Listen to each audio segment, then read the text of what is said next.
Rajnath ji, news 18 को ये interview, exclusive interview देने का आपका बहुत बहुत धन्यवाद। बिहार के चुनाव का माहौल है, ऑपरेशन सिंदूर के बाद आपका ये पहला इंटरव्यू है हमारे साथ। सवाल बहुत सारे हैं, शुरुआत करते हैं, चुनावी माहौल है तो बिहार से। आपने बिहार में बहुत रैलियाँ एड्रेस की हैं, आप काफ़ी सक्रिय हैं। सबसे पहले ये जानना चाहेंगे कि आप क्या माहौल देख रहे हैं। कल पहले राउंड का मतदान हो चुका है, रिकॉर्ड टर्नआउट रहा है, करीब 65% का टर्नआउट रहा है, तो क्या देख रहे हैं आप, कितनी सीटें देते हैं आप अपने एनडीए को? वैसे हम लोगों की जो सार्वजनिक सभाएं हो रही हैं उसमें जो पब्लिक का रिस्पांस जिस प्रकार से प्राप्त हो रहा है, उसे देखते हुए मेरा स्पष्ट मत है कि सरकार तो बनेगी, लेकिन 2/3 की मेजॉरिटी भी एनडीए को हासिल हो सकती है। 160 से ज़्यादा सीटें। 160 से ज़्यादा सीटें। ये सवाल बार बार पूछा जा रहा है, आपका मुख्यमंत्री चेहरा स्पष्टता से बताइए कौन है? नीतीश कुमार मुख्यमंत्री बनेंगे, 5 साल रहेंगे? देखिए, उन्हीं के नेतृत्व में चुनाव हो रहा है जी, स्वाभाविक है कि वो होंगे। डिप्टी सीएम एक भारतीय जनता पार्टी का, एक चिराग पासवान की पार्टी का, ऐसा मत बनेगा? अब जो कुछ भी होगा भविष्य में, वो सभी लोग मिलजुल कर उसको बैठकर तय करेंगे कि क्या करना क्या नहीं करना। राजा जी, एक मुद्दा जो आप लोग शुरू से लेकर चल रहे हैं वो है कि बिहार में लालू के उसमें जंगल राज का मुद्दा, कि पहले गुंडागर्दी थी, जंगल राज था। तो इस बार भी आप लोगों ने इस मुद्दे पर पूरे समय से आप बने रहे हैं, मगर इस बार आपके दल के ही एक अनंत सिंह जी जो है अब गिरफ्तार हो गए हैं। गोली चली पहली बार और दुलार चंद यादव मारे गए। इसके बारे में आप क्या कहना चाहेंगे? हो सकता है 1-2 घटनाएं ऐसी हो जाती हैं, लेकिन इसके कारण किसी को ये नहीं कहा जा सकता कि वह फला व्यक्ति जो है माफिया है या ये है वह है। ये तो कुछ सामाजिक जीवन में कभी कभी कुछ व्यक्तिगत नाराज़गियाँ भी होती हैं, इसको इनकार नहीं किया जा सकता है, लेकिन सब मिला जुला कर पूरा प्रिकॉशन हम लोग लेते हैं कि जिनकी छवि साफ सुथरी हो, क्लीन इमेज के जो लोग हैं उन्हीं को प्रत्याशी बनाया जाए। सावधानी ये बरती जाती है, लेकिन हो सकता है ये इतनी बड़ी जमात जहाँ पर है, कहीं पर यह चूक हो भी सकती है। इस संभावना को भी मैं नकारता नहीं हूँ। राहुल गांधी इस चुनाव में लगातार कैनवसिंग कर रहे हैं, कैंपेनिंग कर रहे हैं। एक समय में जैसे जैसे चुनाव पास आता गया, अटैक थोड़े पर्सनल होते जा रहे थे। उन्होंने कहा कि मोदी जी वोटों के लिए कुछ भी कर सकते हैं, बोलेंगे तो स्टेज में वोटों के लिए नाच भी देंगे। थोड़ा छठ के समय में भी उन्होंने ऐसा बोला कि उन्होंने यमुना में डुबकी नहीं लगाई, एक सैनिटाइज पॉन्ड में जो है जाके उसके सामने छठ मैया की पूजा कर रहे थे। कैसे देखते हैं इस तरह के रिमार्क्स को आप? मैं समझता हूँ कि इस प्रकार के रिमार्क्स का कोई औचित्य नहीं है, और नौटंकी का प्रश्न यहाँ तक है। मैं समझता हूँ देश अच्छी तरह इस बात को समझता है कि मोदी जी के साथ इस प्रकार के आरोप किसी भी सूरत में चस्पा नहीं होते। वो बहुत ही सीधी और सपाट बात जनता के सामने रखते हैं। जनता को गुमराह करके उन्होंने कभी भी जनता का समर्थन हासिल करने की कोशिश नहीं की है। जो तथ्य हैं उन तथ्यों को ही प्रस्तुत करके जनता का समर्थन वह हासिल करते हैं। इस बार जब कल लोग मतदान डालने जा रहे थे, सुबह सुबह महिलाओं की बहुत बड़ी कतार दिखाई दे रही थी। बहुत ज़्यादा महिलाएं सामने आकर उन्होंने वोट डाला है। इसको आप कैसे देखते हैं? किसके लिए समर्थन है ये? क्या ये जीविका दीदी जो है ये आपकी एक गेम चेंजर स्कीम रही है? जीविका दीदी भी है, लेकिन उसके अतिरिक्त महिलाएं ये महसूस करती हैं कि नीतीश कुमार जी के मुख्यमंत्री रहते हुए कानून और व्यवस्था की स्थिति बेहतर रही है। अराजक की स्थिति नहीं रही है जैसी कि आरजेडी के शासनकाल में हुआ करती थी। एक उसका भी स्पष्ट संदेश पूरे बिहार में है, और आप जानते हैं कि महिलाएं स्वाभाविक रूप से यह चाहती हैं कि किसी की भी सरकार हो, लेकिन कानून और व्यवस्था की स्थिति बेहतर होनी चाहिए, और ताकि वह कभी भी किसी समय भी रात को भी कहीं आना जाना पड़े तो उन्हें किसी प्रकार का कोई भय न हो। और महिलाओं ने यह महसूस किया है बिहार में कि जब वहाँ पर आरजेडी की सरकार थी, लालू जी जब वहाँ के मुख्यमंत्री थे, तो 5 बजे के बाद बाहर निकलने में 10 बार लोगों को सोचना पड़ता था। अब महिलाएं तो कम से कम बाहर निकल ही नहीं सकती थी। इसमें शराबबंदी का भी कोई बड़ा योगदान रहा है? जैसे कि ऑपोजिशन में तेजस्वी जी ने और प्रशांत किशोर ने कहा है कि उनके अगर वो लोग जीत कर आए तो शराबबंदी के बैन को उठा देंगे, लिफ्ट कर देंगे। हाँ। तो क्या इसमें इसका भी कोई फ़ायदा मिला है इनको? मैं कितना फ़ायदा मिला है, कितना नहीं मिला है, इसका सही आकलन करना तो बहुत कठिन है, लेकिन मैं कह सकता हूं कि इसका भी लाभ निश्चित रूप से मिला है। और महिलाओं ने तो इसे बहुत ही अच्छा महसूस किया है जी। क्योंकि अपनी प्रत्यक्ष आंखों के सामने जब देखती थी कि उनके परिवार के सदस्य भी लीकर का सेवन कर रहे हैं, शराब का सेवन कर रहे हैं, तो ये उन्हें अच्छा नहीं लगता था। एक बड़ा रेवेन्यू लॉस का एंगल भी इसमें है, करीब 20,000 करोड़ का रेवेन्यू लॉस बताते हैं कि सिर्फ इसकी वजह से हुआ है। तो देखिए, सामाजिक बुराइयों को दूर करने के लिए रेवेन्यू प्रॉफिट और रेवेन्यू लॉस के संबंध में विचार नहीं करना चाहिए, और उसको हम लोग कभी विचार भी नहीं करते हैं। हम राजनीति करते हैं तो समाज बनाने के लिए राजनीति करते हैं, केवल सत्ता हासिल करने के लिए हम राजनीति नहीं करते हैं।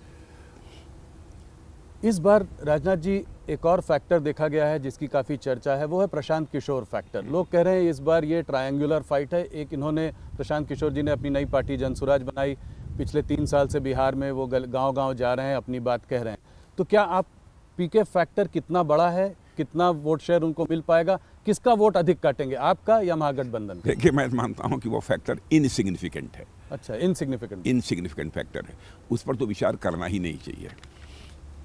देखिए, लंबे समय तक अपने मतों का प्रयोग करते करते अब इस देश की जनता राजनीतिक दृष्टि से काफ़ी जागरूक हो चुकी है। अब इस बात को अच्छी तरह समझती है कि कौन वोट काटने के लिए खड़ा है और कौन सरकार बनाने के लिए खड़ा है। इस आधार पर अपने मतों का फैसला करती है। तो आप मानते हैं कि वो सिर्फ महज वोट काटने के लिए खड़े हैं, ऐसा जनता समझती है? हाँ, जनता समझती है। हाँ, माने वो जानती है कि इनको शायद ही एक भी सीट नहीं प्राप्त होगी। लोग ये मानकर चल रहे हैं बिहार में, जो हमारी बातचीत हुई है। जी। मैं अपने आकलन के आधार पर बता रहा हूँ।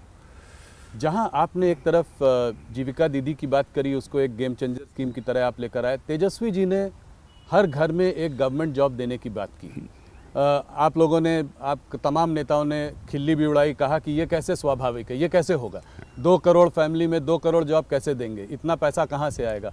उसके बाद आपकी पार्टी ने खुद 1 करोड़ जॉब देने की बात कर डाली, ये कैसे? देखिए, ऐसा है ना कि लगभग हर परिवार में जो उन्होंने वो रोजगार देने की बात ये कही है, मैंने नौकरी देने की यह बात कही है, वो मुझे लगता है किसी भी सूरत में संभव नहीं है। और सरकारी नौकरी देने की बात कही है जी। हम लोगों ने जॉब देने की बात की है जी। जहाँ सरकारी नौकरी आवश्यक होगी, सरकारी नौकरी भी देंगे, लेकिन उनके हाथों के लिए कोई ना कोई काम मिले जी, ताकि वह अपनी जीविका ठीक तरीके से चला सके। यह हम सुनिश्चित करेंगे। हम जनता की आंखों में धूल झोंक कर उनका समर्थन हासिल नहीं करना चाहते, जनता को गुमराह करके हम उनका समर्थन हासिल नहीं करना चाहते, बल्कि जनता की आंखों में आंख मिलाकर हम लोग राजनीति करते हैं। और किसी भी सूरत में हम अपने कृति और कथन, वर्ड्स और डीड्स में अंतर लाकर क्राइसिस ऑफ क्रेडिबिलिटी यानी विश्वसनीयता का संकट राजनीति में पैदा नहीं होने देते हैं। यह पूरी सावधानी हम बरतते हैं। इसलिए जो भी बोलना होता है हम नाप तौल कर ही बोलते हैं। एक और बड़ा सवाल इससे उभर के आता है और वो ये है रेवड़ी कल्चर का सवाल। प्रधानमंत्री ने खुद इसका क्रिटिसिज्म किया है, मगर अगर आज आप देखें तो हर स्टेट में, चाहे वो मध्य प्रदेश हो चाहे कर्नाटका हो, अब और आज बिहार में जिस तरह के वादे किए जा रहे हैं, ये कैसे संभव है कि इसको कैसे फंड किया जाएगा, रेवेन्यू कहाँ से आएगी? आप लोग भी बिजली मुफ्त प्रॉमिस कर रहे हैं। आपने कहा है 1 करोड़ 40 लाख महिलाओं को आपने ऑलरेडी 10,000 रुपये दे दिया है, कहा है आगे और पैसा देंगे, 2 लाख तक जाने की बात है। तो ये सब पैसा कहाँ से आएगा? देखिए, जो भी हम लोग घोषणाएं करते हैं बहुत सोच समझकर और एक वेल कैलकुलेटेड फिगर ये होती है जी कि राज्य के विकास के लिए क्या आवश्यक है, क्या आवश्यक नहीं है। इस बात को ध्यान में रखकर ही हम लोग करते हैं। और जो कुछ भी हम घोषणाएं हम लोगों ने अपने चुनावी घोषणा पत्र में की हैं कि हम इतना मुफ्त बिजली देंगे, लोगों को इतनी यूनिट पर फैमिली मुफ्त बिजली देंगे जी। तो मैं समझता हूं कि उनके आर्थिक हालात को सुधारने के लिए, उनकी परचेजिंग कैपेसिटी को बढ़ाने के लिए, उनकी जिसे कहा जाए कि एक अर्निंग की माने कमाई की क्षमता को बढ़ाने के लिए जितना आवश्यक है वही उसी की हम लोग घोषणा करते हैं, बहुत नाप तौल कर। तो जैसे लाड़की बहना जो और स्टेट्स में जो स्कीम्स हैं वो डायरेक्ट बेनिफिट ट्रांसफ़र की बात करती हैं, आपकी स्कीम जीविका दीदी जो है वो क्या अलग है? क्या वो एंटरप्रेन्योरशिप की बात करती है? न, जीविका दीदी का तो उसके अर्थ ही ये है कि हम उनको कुछ न कुछ सहायता मुहैया कराएंगे ताकि अपनी वो जीविका ठीक तरीके से चला सकें और उनकी आर्थिक स्थिति पहले के कंपैरिजन में बेहतर हो सके। जब सभी हाथों को काम मिलेगा चाहे वो जिस तरीके से काम मिले, यदि वह काम मिलेगा तो सभी अपना जो है उस राज्य की अर्थव्यवस्था में कंट्रीब्यूट कर सकेंगे। और यह प्रयत्न किसी भी राज्य सरकार को करना चाहिए और किसी भी राजनीतिक पार्टी को अपने घोषणा पत्र जारी करने के पहले इन सब सारे विषयों पर गंभीरतापूर्वक विचार करना चाहिए।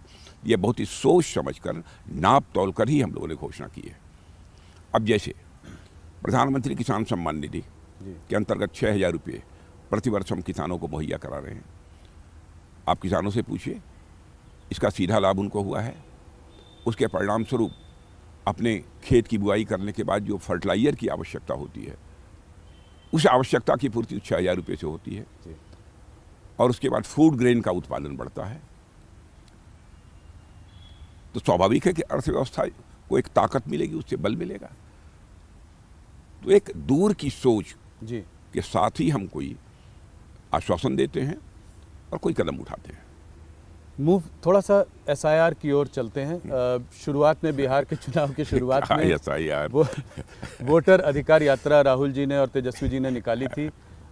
उनका मानना यह है कि जो 65 लाख लोग जो डीरजिस्टर हुए हैं इस SIR में बिहार में, उसमें आप लोगों को बहुत फ़ायदा है, क्योंकि आप लोगों ने इसमें घुसपैठियों को बाहर किया है जो कि उनके वोटर थे।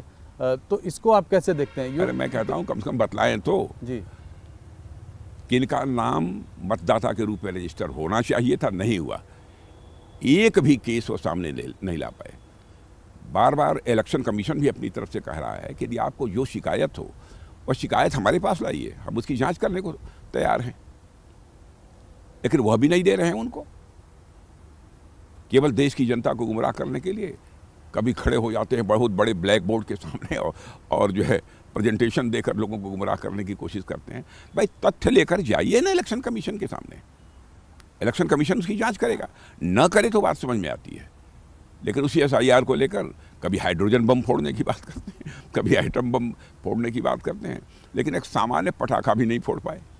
कह रहे हैं कि हरियाणा और महाराष्ट्र का चुनाव आपने चोरी कर लिया और कहना ये चाह रहे हैं कि बिहार का भी आप चुनाव चोरी करने जा रहे हैं, क्योंकि तो ये क्या, इसको कहीं ना कहीं क्या ये चिपकाने की कोशिश है कि ये डेमोक्रेटिक प्रोसेस को आप लोग उसका उल्लंघन कर रहे हैं, उसको बाईपास कर रहे हैं? देखिए, सच्चाई तो यह है कि बिहार के बारे में भी उन्होंने यही कहा था और उसी के लिए उन्होंने पदयात्रा भी निकाली थी कि वहाँ पर चुनाव आयोग जो कार्रवाई कर रहा था, SIR का जो प्रोसेस चल रहा था, उसी पर उन्होंने क्वेश्चन मार्क लगाया था। अब वहाँ कुछ मिला नहीं, एक भी उदाहरण वो प्रस्तुत नहीं कर पाए। अब जो चुनाव हो गए हैं, अब उनकी चर्चा उन्होंने करनी प्रारंभ कर दी। लंबे समय तक जनता की आंखों में धूल झोंक कर राजनीति नहीं की जा सकती। बाकी और ऑपोजिशन पार्टीज जैसे कि TMC, ममता बनर्जी हो या स्टालिन हो तमिलनाडु में, वो भी कह रहे हैं कि SIR हम अपने स्टेट में नहीं होने देंगे। क्यों नहीं होने देंगे? वो कह रहे हैं कि जो है इससे लेजिटिमेट वोटर्स को आप लोग बाहर निकालना चाहते हैं, डेमोक्रेटिक प्रोसेस का उल्लंघन कर रहे हैं। कौन लेजिटिमेट वोटर? मैं उनसे ये पूछना चाहता हूँ, क्या जो बाहर से आकर घुसपैठिए? तो आपका मानना है कि ज्यादातर जो यहाँ से जा रहे हैं वो घुसपैठिए हैं? इन 65 लाख बिहार में काफी ज्यादातर नहीं, उनमें से बहुत सारे लोगों की डेथ हो गई है जी, फिर भी मतदाता सूची में नाम था, वह बाहर हो रहे हैं। बहुत सारे ऐसे लोग हैं जो कि सदैव के लिए बाहर चले गए हैं रोजी रोटी कमाने के लिए, अथवा कुछ लोग ऐसे हैं जो दूसरे देशों में चले गए हैं, यहाँ नहीं रहते हैं, उनका नाम मतदाता सूची में नहीं होगा। एक और बहुत कंट्रोवर्शियल स्टेटमेंट जो राहुल गांधी ने अभी दिया है, वो उसमें आपने टिप्पणी भी की है, मैं ज़रा उसको ज़्यादा स्पष्टता से समझना चाहता हूँ। उन्होंने कहा है कि आर्म्ड फोर्सेस में भी सिर्फ 10% लोग आर्म्ड फोर्सेस को चला रहे हैं। क्यों बोला ऐसा? क्या नियत है? क्या इसके पीछे क्या कहना चाह रहे हैं राहुल गांधी, और आपका क्या जवाब है उनके लिए? देखिए, मैं कहना चाहूँगा कि जो कुछ भी वो बोलते हैं, इस देश में अनार्की पैदा करने की वो कोशिश करते हैं,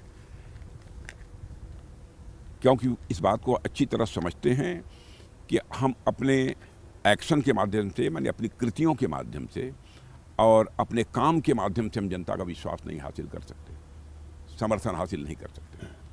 इसलिए ऐसे ही बेबुनियाद और निराधार बातें जनता के सामने रख कर वह जनता को गुमराह करने की कोशिश करते हैं। लेकिन मैं मानता हूँ स्वस्थ राजनीति वही है जो जनता को गुमराह करके अथवा जनता की आंखों में धूल झोंक कर न की जाए, बल्कि जनता को विश्वास में लेकर राजनीति की जाए। तो पॉलिटिक्स को इस तरह की चीज़ों को आर्म्ड फोर्सेस पर लेकर नहीं आना चाहिए? नहीं, कोई सवाल ही नहीं है। देखिए आर्म फोर्सेस का जहाँ तक सवाल है, आर्म फोर्सेस का मैं मानता हूँ कि एक ही धर्म है जी। वो तो आरक्षण क्या क्या बहुत सारी बातें उन्होंने कही है जी। आर्म फोर्सेस का एक ही धर्म है, वह सैन्य धर्म है, इसके अतिरिक्त उनका कोई धर्म नहीं होता। और आप देखिए सभी जाति और पंथ के लोग हमारे आर्म फोर्सेस में हैं और सभी की जो जिस धर्म को मानता है, जिस पूजा पद्धति को वह मानता है, तो सभी इस प्रकार के वहाँ आयोजन होते हैं। उनके अलग अलग वहाँ पर पूजा कराने वाले जो जिन्हें पुजारी कहा जाता है वह भी जो है मौजूद रहते हैं। किसी प्रकार का डिस्क्रिमिनेशन, किसी प्रकार का भेदभाव जाति पंथ अथवा मजहब के आधार पर हमारी सेना में नहीं है जी। और मैं समझता हूँ कि कम से कम सेना को छोड़कर ही उन्हें इस प्रकार की बातें करनी चाहिए। सेना को राजनीति में घसीटने की कोशिश नहीं करनी चाहिए जी। राजनाथ जी, ये अग्निवीर स्कीम को भी लेकर विपक्ष ने पहले बहुत बवाल किया है। 2026 में 4 साल स्कीम के ख़त्म होने वाले हैं। क्या आपको लगता है कि देश की हालत देखते हुए, सिक्योरिटी कंसर्न्स को देखते हुए 25% से ज़्यादा लोगों को आप रिटेन कर पाएंगे? देखिए ऐसा है, अग्निवीर बहुत ही एक शानदार स्कीम है, एक अच्छी स्कीम है और हम लोगों ने यह भी कहा है कि 4 साल का टेरोर पूरा करने के बाद जो लोग भी अग्निवीर हमारे बाहर आएंगे उनका समायोजन कहीं न कहीं निश्चित रूप से किया जाएगा।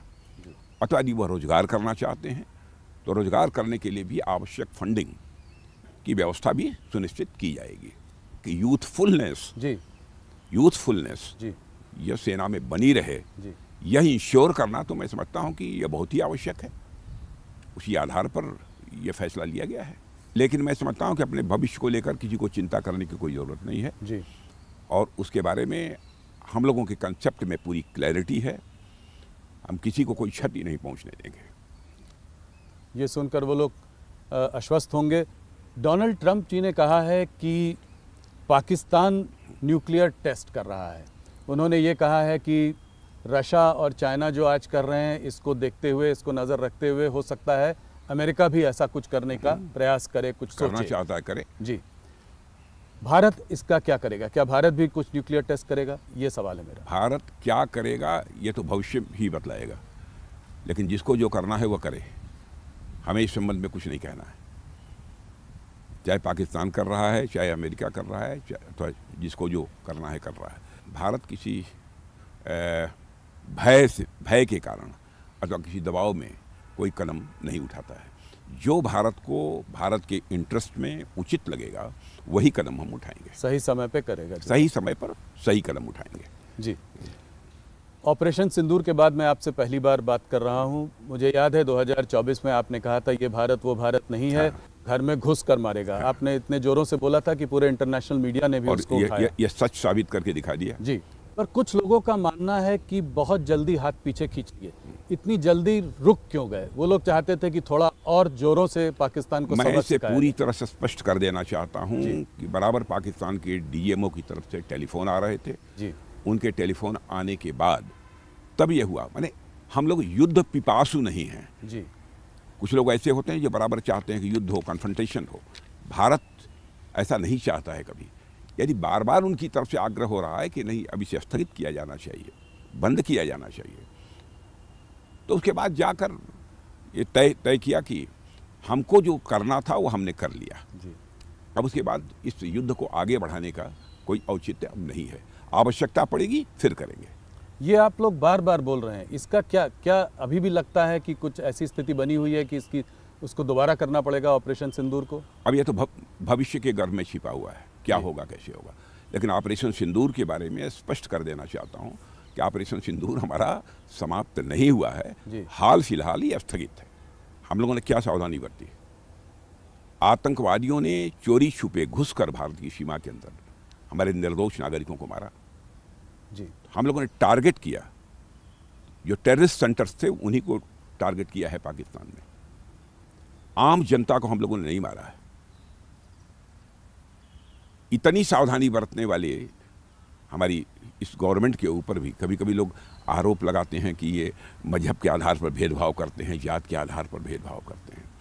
अरे भारत तो एक ऐसा देश है जहाँ के ऋषियों और मनीषियों ने भारत की सीमा में रहने वाले लोगों को ही अपने परिवार का सदस्य नहीं माना है, बल्कि पूरे विश्व की धरा पर रहने वाले लोगों को अपने परिवार का सदस्य मानते हुए वसुधैव कुटुंबकम का संदेश सारे विश्व को दुनिया की किसी धरती से गया है तो केवल और केवल हमारे और आपके भारत देश की धरती से गया है।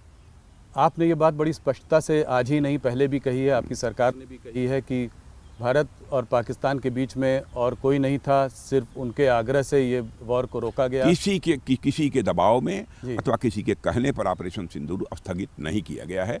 मैं दो टूक शब्दों में इसे स्पष्ट करना चाहता हूँ।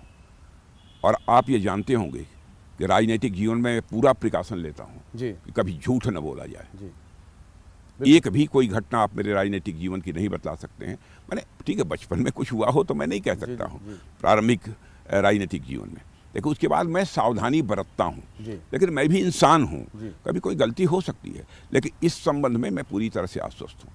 जो कुछ भी मैं कह रहा हूँ सोच समझ कर कह रहा हूँ। प्रेसिडेंट ट्रंप ने फिर भी अनेकों बार ये कहा है कि उन्होंने जो है बड़ा रोल इसमें प्ले किया है इसको बंद करवाने में, और क्योंकि हम नहीं माने उसका खामियाजा भी हमें भुगतना पड़ रहा है। हमारे ऊपर टैरिफ लगाया गया है, वीज़ा के तमाम रेस्ट्रिक्शंस आ रहे हैं।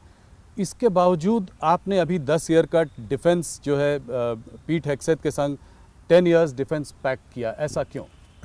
वो कह रहे हैं उसके बावजूद हमारे साथ समझौता किया ना जी। हाँ, इसका मतलब कि सारे इंडिकेशंस पॉजिटिव हैं जी। तो आप मानते हैं कि ये जो तनावपूर्ण की स्थिति जो बनी हुई है दोनों देशों के बीच अब पहले से बेहतर है? अब इसके बारे में विचार करना पड़ेगा, तनावपूर्ण है कि नहीं है, क्या है, इसके बारे में मैं नहीं बतला सकता। इसके बारे में तो ये जो लोग बोलते हैं वही बतला सकते हैं। इस बार आप लोगों ने पाकिस्तान को डटकर हम लोगों ने सबक सिखाया। टेरर कैंप्स के साथ उनके 11 जो है डिफेंस बेसिस को भी हमने तबाह किया, उसमें क्षति पहुंचाई। इसके बावजूद वहाँ के जनरल मुनीर को प्रमोशन मिला। वो तमाम तरह की बातें करते हैं। क्या पाकिस्तान कभी बाज आएगा अपनी इस तरह की करतूतों से? प्रमोशन मिला कि प्रमोशन उन्होंने ले लिया पाकिस्तान के बारे में कुछ कहा नहीं जा सकता जी। वहाँ पर तो आप जानते हैं कि आर्मी का एक प्रकार से वर्चस्व है। थोड़ा सा पाकिस्तान से हटकर अफगानिस्तान की ओर चलते हैं। अफगानिस्तान के फॉरेन मिनिस्टर मुताकी जी हमारे यहाँ पे आए हुए थे। उसी बीच पर दोनों की पाकिस्तान और अफगानिस्तान के बीच में झड़प भी हुई। पाकिस्तान ने काबुल में बमबाजी भी की। पाकिस्तान का ये कहना है कि इस सब के पीछे भारत का हाथ है, इशारा हमारी तरफ है। क्या कहेंगे? पूरी तरह से बेबुनियाद और निराधार आरोप है। हम लोग कहीं भी किसी भी प्रकार के कन्फ्रंटेशन में विश्वास नहीं करते हैं जी। हम तो पूरे विश्व में शांति चाहते हैं। हम इसी के पक्षधर हैं। हम किसी को ये उकसाएंगे नहीं कि उसके किसी के साथ संघर्ष किया जाए। हाँ, लेकिन हमें कोई छेड़ेगा तो हम छोड़ेंगे नहीं। हमारी नीति पूरी तरह से स्पष्ट है। किसी बैसाखी का सहारा लेकर हम अपने आत्मस्वाभिमान की रक्षा नहीं करते हैं जी। हम स्वतः करते हैं, फैसले स्वतः लेते हैं, और स्वतः जो कार्रवाई करनी होती है हम कार्रवाई भी करते हैं। लेकिन हम विश्व में संघर्ष नहीं चाहते, ये हमारी मूल सोच है।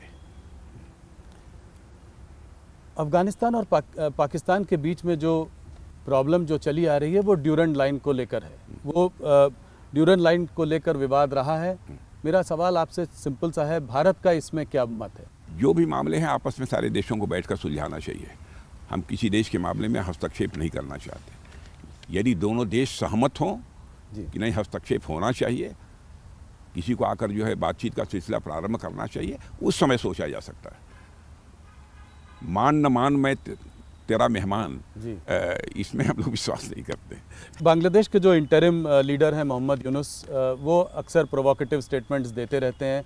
हाल में उन्होंने एक पाकिस्तान जनरल को जो बांग्लादेश का नक्शा दिया उसमें नॉर्थ ईस्ट बांग्लादेश में था, बांग्लादेश में दिखाया। इस पर आप क्या कहेंगे? बहुत ही दुर्भाग्यपूर्ण है, इससे उनको बचना चाहिए। और जहाँ तक पड़ोसी देशों का प्रश्न है, पड़ोसी देशों के साथ हम अपने रिश्ते बेहतर बनाकर रखना चाहते हैं। किसी भी प्रकार की तनावपूर्ण स्थिति अपने पड़ोसी देशों के साथ हम नहीं चाहते हैं।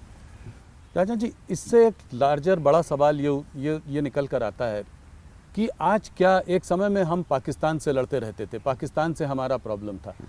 उसके बाद गलवान हुआ तो हमारा चाइना से भी थोड़ा तनावपूर्ण माहौल बना रहा। अब बांग्लादेश, तो क्या ये तीनों फ्रंट पर एक तरीके से अशांति का एक माहौल है? 3 फ्रंट हमारे लिए खुल गए। इसको हम कैसे डील करेंगे? इससे हम कैसे आगे निकलेंगे? अब जितनी भी समस्याएं आएंगी, जो भी चैलेंजेस हमारे सामने आएंगे, भारत की वो अपनी क्षमता है कि सारी चैलेंजेज को मीट आउट कर सकती है, सारी चुनौतियों का सामना कर सकती है, उसका समाधान निकाल सकती है। लेकिन हम लोग शांति में विश्वास करने वाले लोग हैं, हम अशांति नहीं चाहते हैं। लेकिन इसका मतलब यह नहीं कि भारत कायर है। भारत के स्वाभिमान पर यदि कोई चोट पहुंचेगी तो भारत उसका मुंह तोड़ जवाब देगा। बस इतना ही मैं कहना चाहूँगा। पड़ोसी देशों में भी स्थिति सहज और सामान्य होनी चाहिए, यह हमारी सोच है। पड़ोसी देशों का जहाँ तक प्रश्न है, पड़ोसी देशों के साथ हम अपने अच्छे रिश्ते बनाकर चलना चाहते हैं। क्योंकि हमारे अटल जी जो हमारे नेता थे वो भी बराबर कहा करते थे कि हमें बराबर सावधानी ये बरतनी चाहिए, हमें ये बात ध्यान में रखनी चाहिए कि ज़िंदगी में दोस्त बदल सकते हैं लेकिन पड़ोसी कभी नहीं बदलता। बहुत बड़ी बात आपने कही। आप डिफेंस मिनिस्टर लंबे समय से रहे हैं, थोड़ी सी बात करते हैं आपके आने के बाद जो चेंजेस आए हैं, जो रिफॉर्म्स आए हैं, थोड़ा सा आपसे समझना चाहेंगे। आजकल के दौर में एयर सुपीरियॉरिटी होना बहुत ज़रूरी है। जो भी अभी हाल और एयर सुपीरियॉरिटी अपनी दिखा भी दी हम लोगों ने। जी जी जी बिल्कुल, उसी से सवाल, वहीं से मैं 2-3 सवाल उस पर पूछना चाह रहा था। हाल में MiG-21 को भी हमने फाइनली जो है रिटायर किया है। उसका रिप्लेसमेंट तेजस, उस पर हमारा भरोसा है। तो ये कहाँ पे है? क्या जी से जो बातचीत चल रही है उनसे बातचीत ठीक चल रही है या कोई वहाँ डिले हो रहा है? कोई अल्टरनेटिव्स के बारे में हम सोच रहे हैं क्या? देखिए, जी का, सेफ्रॉन का, अन्य बहुत सारी ऐसी कंपनियां हैं जी।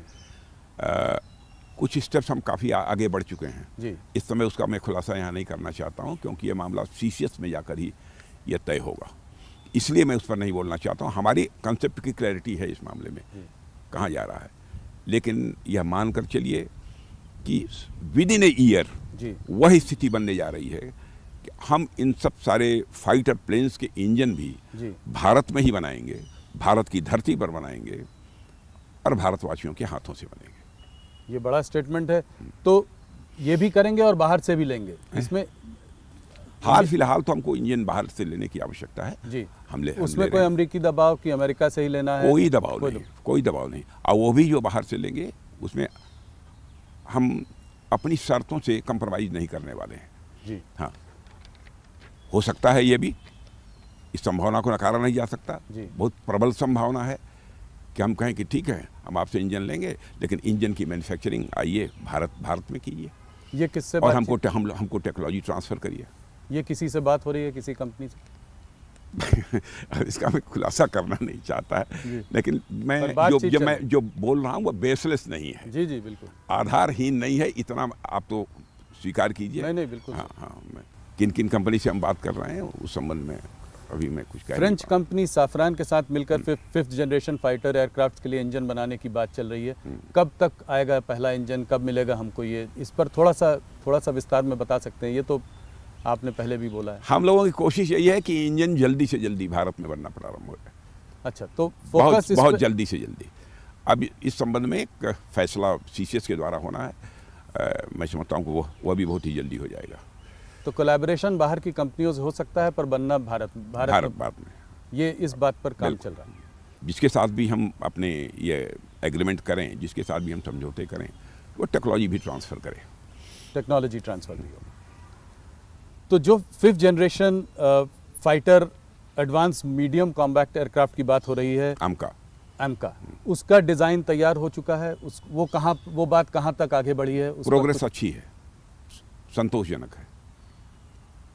तो इस पे कुछ टाइमलाइंस वगैरह आप दे सकते हैं? कुछ जल्दी होना चाहिए। जल्दी? एक एक्सपर्ट्स कह रहे हैं इसमें 10 साल तक लग सकता है पूरी प्रतिक्रिया को होने में। तो कुछ ये ठीक है? थोड़ा समय लग सकता है, लेकिन अब वो 10 साल लगेगा मुझे ऐसा नहीं लगता है। 10 साल से पहले होने की? उसके पहले भी हो सकता है। ऑपरेशन सिंदूर में हमारा रफाल को लेकर कैसा एक्सपीरियंस रहा? बहुत ही अच्छा एक्सपीरियंस रहा है। रफाल ने करिश्मा किया है और बहुत ही शानदार जो है ये फाइटर प्लेन है। तो ये 114 जो रफाल वो है, ये कब तक पूरा हो जाएगा? अब प्रतीक्षा करिए, समय की बात होती है, बातचीत तो होती रहती है, तो उसमें कुछ समय लग सकता है, लेकिन प्रोग्रेस सब मिला जुला कर ठीक है। राजनाथ जी, ये देखा गया है कि मॉडर्न वॉरफेयर में ड्रोन्स का एक बहुत बड़ा रोल है। ये हमने ऑपरेशन सिंदूर में भी हम लोगों ने देखा है। तो अमेरिका से MQ-9 ड्रोन मिलने में देरी हो रही है क्या, मेरा ये सवाल है। और स्वदेशी ड्रोन्स, ये कैसे, इस पर आपकी क्या प्रतिक्रिया है, कैसे इसमें आपका क्या विजन? वैसे स्वदेशी ड्रोन पर हम लोगों का काम शुरू हो गया है जी। स्वदेशी ड्रोन्स हमारे भारत में बनेंगे। और तो इसके बारे में कुछ ज़्यादा बता सकते हैं? और MQ-9 ड्रोन्स जो हैं वो उस पर कुछ देरी हो रही है या समय पे है? जो समय तय था उस समय के अनुसार ही डिलीवरी होनी चाहिए जी, ऐसा मेरा विश्वास है। क्या हम लोग S-400 मिसाइल सिस्टम्स रशिया से और ख़रीद रहे हैं? क्या रशिया Su-57 फाइटर जेट जो है उसको इंडिया में बनाने की कोई बात है? इस पर कुछ बात आगे बताएं। S-400 का जहाँ तक प्रश्न है, S-400 की हमको आवश्यकता है, तो हम और लेना चाह रहे हैं रशिया से। बिल्कुल, मिलेगा तो लेंगे। और Su-57 फाइटर जेट इंडिया में बनने की कुछ बातचीत चल रही है? इस संबंध में अभी कुछ नहीं कहूँगा।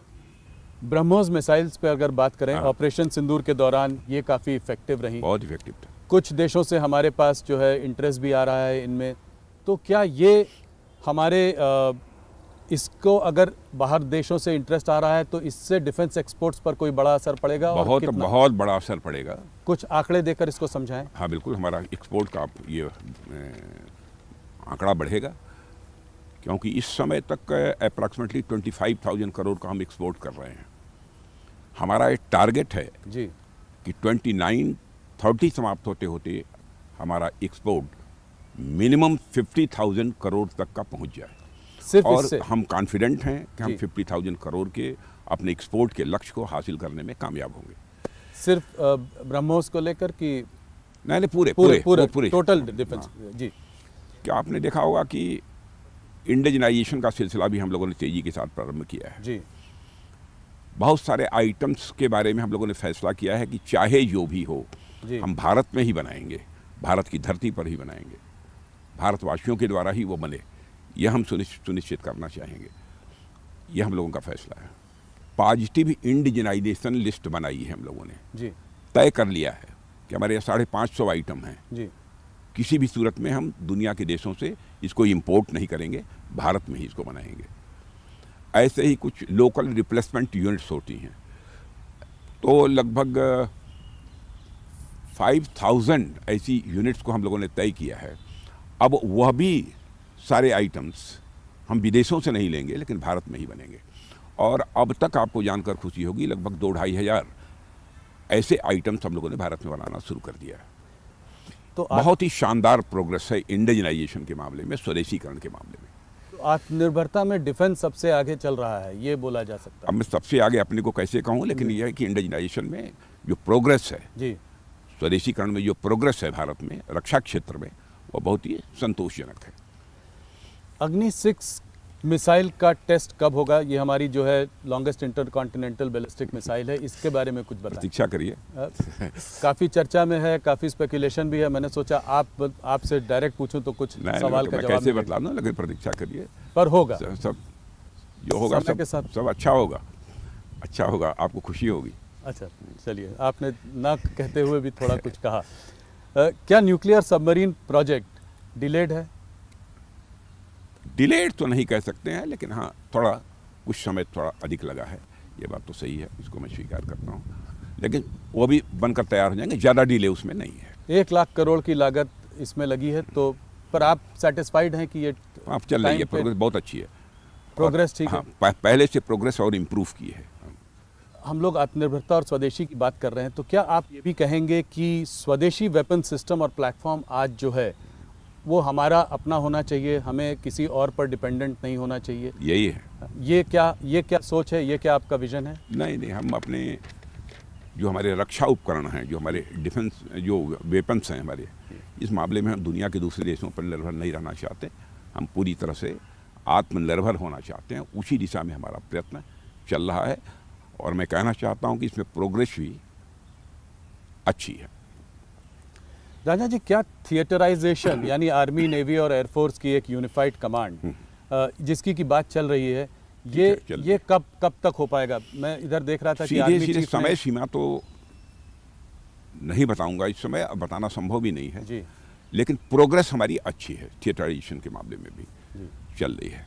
ज्वाइंटेंस में काफ़ी हद तक हम लोगों ने प्रोग्रेस कर भी दिया है। आर्मी चीफ ने कहा था कि जो है ये अभी हाल फिलहाल में कहा था कि ये प्रोग्रेस ठीक चल रही है, मगर क्या एयरफोर्स को कोई आपत्ति है, कोई ऑब्जेक्शंस हैं, कोई इश्यूज हैं और उसको कैसे हल कर रहे हैं? एयरफोर्स में ने अभी तक कोई ऐसी आपत्ति हमारे सामने कोई दर्ज नहीं कराई है, लेकिन जो भी हम करेंगे हम अपनी जो एयरफोर्स है, नेवी है और आर्मी है, सभी को पूरे कॉन्फिडेंस में लेकर ही करेंगे। आर्म्ड फोर्सेस जो है कुछ हफ्तों लार्ज स्केल एक्सरसाइजेस कर रही हैं, क्या ये रूटीन एक्सरसाइजेज हैं या आपको किसी कुछ खतरे का अंदेशा है? कोई खतरा नहीं है, रूटीन एक्सरसाइजेज चलती रहती हैं और इस समय भी चल रही है। दादा जी, चाइना में लाइन ऑफ एक्चुअल कंट्रोल पर तनाव तो जरूर कम हुआ है, मगर डी एस्केलेशन नहीं हुआ है, तो क्या ये हार्श डिस्कलेशन भी हुआ है, बहुत सारे पॉइंट्स पर डिस्कलेशन भी हो गया है, ऐसा नहीं है। अच्छा। और आपने देखा होगा कि इधर चाइना का भी एक स्टेटमेंट था, चाइना ने भी कहा कि भारत के साथ जो येलेशी पर जो थोड़ी तनावपूर्ण स्थिति बनी थी उसको भी सामान्य करना चाहते हैं। और चाइना के डिफेंस मिनिस्टर से भी हमारी बातचीत हुई है, जब मैं अभी आज जो ADMM+ की मीटिंग में भाग लेने के लिए मैं गया था जी। तो वहाँ अच्छी बातचीत हुई है। उन्होंने कहा कि साहब हम तो अभी चाहते हैं कि बल्कि LAC के ऊपर मिलिट्री टू मिलिट्री भी लगातार यह बातचीत चलती रहे ताकि किसी भी प्रकार की तनावपूर्ण स्थिति लाइन ऑफ एक्चुअल कंट्रोल पर पैदा न होने पाए। उन्होंने भी इच्छा व्यक्त की है। तो ये बड़ा डेवलपमेंट है, मतलब चाइना को हम ट्रस्ट कर सकते हैं कि यहाँ पर कहा है उन्होंने कहा है और हमने उस पर सहमति भी व्यक्त की है। जब मैं शंघाई कोऑपरेशन ऑर्गेनाइजेशन की बैठक में चाइना गया था फिलहाल, तो अलग से भी हमारी वहाँ के डिफेंस मिनिस्टर से बात हुई थी, तो मैंने दो टूक शब्दों में कहा था कि भारत और चीन के रिश्तों पर जमी हुई बर्फ यह पिघलनी चाहिए कि नहीं पिघलनी चाहिए, और ये बर्फ़ कब तक जमी रहेगी, अब इसके बारे में दो टूक फैसला होना चाहिए। और मैंने उनसे यह भी अनुरोध किया था कि मैं चाहूँगा कि हमारे एक्सेलेंसी प्रेसिडेंट चाइना को भी इस मैसेज को कन्वे करें। और मुझे अच्छा लगा कि अभी हमारी भेंट पुनः जो वहाँ के चाइना के डिफेंस मिनिस्टर से हुई थी जी। उन्होंने कहा कि साहब हम लोग बातचीत करने को भी तैयार हैं, हर जगह कहीं पर भी यदि कोई डिफरेंस ऑफ ओपिनियन है बॉर्डर के ऊपर, और बातचीत से ही हम उसका समाधान निकालना चाहते हैं। ये चाइना के डिफेंस मिनिस्टर ने भी मुझसे कहा है। तो मतलब बातचीत से लग रहा है कि कॉन्क्रीट स्टेप्स आगे हो सकते हैं, होना चाहिए। जी। राजनाथ जी, आपने बहुत सारे हमारे सवालों का जवाब दिया, आपको मैं ऐसे नहीं जाने दे सकता हूँ। मुझे एक उत्तर प्रदेश पर आपसे सवाल जरूर पूछना है। चुनाव करीब 1.5 साल में उत्तर प्रदेश में भी आ जाएगा, बिल्कुल सरकार बनाएंगे। अच्छा, तीसरी बार सवाल आपने जवाब पहले ही दे दिया। तो सरकार तीसरी बार, आज तक कभी उत्तर प्रदेश में कोई सरकार 3 बार नहीं आई है। दो भी बहुत किसी ने कंप्लीट नहीं किया। जो कभी नहीं हुआ था वो सब सारा भारत में हो रहा है। पर मेरा सवाल यह है कि लोकसभा में जो 2024 के जो चुनाव के रिजल्ट्स आए, जिसमें जिस तरह से यूपी में जो हुआ, उसको देखते हुए आपको लगता है कि तीसरी बार सरकार बनेगी, और किन मुद्दों पर यह चुनाव होगा? देखिए, वो पार्लियामेंट के चुनाव से उसको जोड़कर मत देखिए। कुछ ऐसी परिस्थितियां रही होंगी जिसके कारण वैसी स्थिति बनी, लेकिन सब मिला जुला कर उत्तर प्रदेश का माहौल बहुत ही अच्छा है। योगी आदित्यनाथ जी बहुत अच्छी तरह सरकार चला रहे हैं, और कानून और व्यवस्था के मोर्चे पर आपने देखा कितनी शानदार कामयाबी उत्तर प्रदेश में हासिल हुई है। नहीं, वो बहुत बड़ी, हाँ, बड़ी कामयाबी है। और आपने यह भी आप स्वीकार करेंगे कि विकास की पहली शर्त होती है चुस्त दुरुस्त कानून व्यवस्था। यदि कानून व्यवस्था चुस्त दुरुस्त है, विकास तेजी के साथ होगा, और हो रहा है। तो अगला चुनाव में मुद्दा, विकास का मुद्दा लेकर आप लोगों के बीच में जाएंगे? हाँ, विकास का मुद्दा तो हम बराबर हर चुनाव में लेकर जाते हैं। जहाँ हमारी गवर्नमेंट है, दोबारा जी हम तिबारा हम चुनाव ही लड़ते हैं, तो विकास का मुद्दा हमारा एक अहम मुद्दा होता है, क्योंकि चूंकि किया है जी, साफ लोगों को दिख रहा है। सब लोगों का एक ही सवाल है, मेरे कलीग्स ने भी मुझसे कहा है कि ये सवाल जरूर राजनाथ जी से पूछिएगा, भारतीय जनता पार्टी का नेक्स्ट प्रेसिडेंट कब बनेगा, कब इसका अनाउंसमेंट आएगा? मैं समझता हूं कि बिहार चुनाव के बाद आपको उसके परिणाम साफ दिखाई तो मतलब करीब करीब बात तय हो चुकी है? हमारे यहाँ कोई विवाद नहीं रहता है। हमारे यहाँ 4 लोग बैठते हैं, बस चीजें तय हो जाती हैं। इतना समय क्यों लगा? मोहन भागवत जी कह रहे थे कि अगर हमारे हाथ में होता तो हम तो कब का बना देते, तो समय क्यों लग रहा है? कुछ आरएसएस से खींचातानी चल रही है इस मामले में? नहीं, आरएसएस से खींचातानी क्या, आरएसएस हमारे राजनीतिक मामलों में कभी हस्तक्षेप नहीं करता। यह बात सच है कि हम राष्ट्रीय स्वयंसेवक संघ के स्वयंसेवक थे, हैं, रहेंगे, यह बात सच है। लेकिन हमारे राजनीतिक मामलों में संघ कभी बहुत हस्तक्षेप नहीं करता है, कभी नहीं करता। बात आरएसएस की छिड़ी है तो आपसे पर्सनल लेवल पर एक सवाल पूछना चाहूँगा। आप आरएसएस बहुत छोटी उम्र में आपने ज्वाइन कर लिया था, थोड़ा उसके बारे में बताएं। कैसे उसके संपर्क में आए, किस उम्र में आपने वो किया, और कैसे आरएसएस ने आपके राजनीतिक जीवन को तराशा है और उसको एक डायरेक्शन दिया है? देखिए, मैं हाई स्कूल में पढ़ता था, तभी वहाँ के एक तहसील प्रचारक थे, उन्हीं के संपर्क में आने के बाद मैं हाई स्कूल मतलब बहुत छोटी उम्र में 10th क्लास में मैं पढ़ता था, तो 14-15 और साल तब से ही संघ की शाखा में जाना मैंने प्रारंभ किया। और जिस तरीके का वहाँ माहौल रहता है, जिस प्रकार का जीवन जीने की कला वहाँ सिखाई जाती है, और जिस प्रकार से देशभक्ति की भावना इनकलकेट कराई जाती है, चित्त में बैठाई जाती है, उन सब सारी चीज़ों ने हमको बहुत ही प्रभावित किया है। वहाँ की सादगी, वहाँ की सरलता, वहाँ के नेतृत्व का त्यागपूर्ण जीवन, इन सब सारी चीज़ों ने मुझे बहुत ही प्रभावित किया है। किन लोगों ने प्रेरित किया आपको? कुछ लोगों के नाम जिन्होंने आपको बहुत ऐसे लोग हैं, हमारे उस समय जो परम पूज्य सरसंघ चालक हुआ करते थे, उनसे लेकर और निचले स्तर पर भी मैंने देखा कि बहुत ही सादगी और सरलता का जीवन, और एक जीवन में जो एक हर मनुष्य की एक अपनी प्रतिबद्धता होनी चाहिए, वो प्रतिबद्धता भी जो वो राष्ट्र के प्रति, समाज के प्रति उन लोगों की देखी, उसने मुझे प्रभावित किया है। राणा जी, बहुत बहुत धन्यवाद आपका। आपने इतना समय दिया, हमारे सारे सवालों का जवाब दिया। देश भर में न्यूज़ 18 इंडिया के माध्यम से आपको देखा जा रहा है। न्यूज़ 18 बिहार का सबसे बड़ा चैनल है, 80% शेयर है हमारा वहाँ आपको देखा जा रहा है। आपको चुनाव के लिए हार्दिक शुभकामनाएं। बहुत बहुत धन्यवाद। बहुत बहुत धन्यवाद।